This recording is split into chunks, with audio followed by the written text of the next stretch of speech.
Appending a list or series to a pandas DataFrame as a row.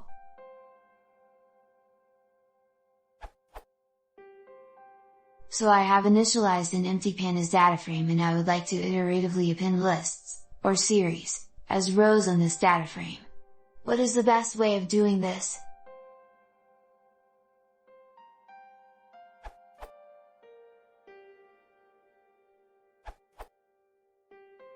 Sometimes it's easier to do all the appending outside of pandas, then, just create the data frame in one shot.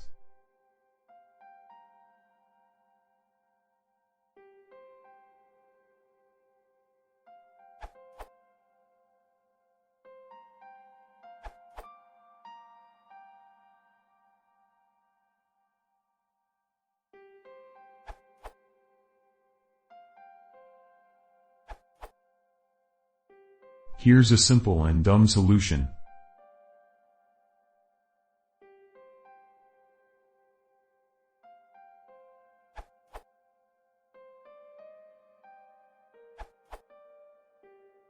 Could you do something like this?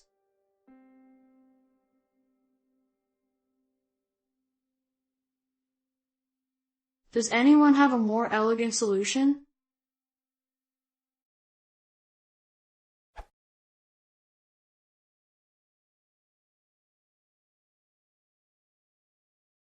What is a multi-function setting?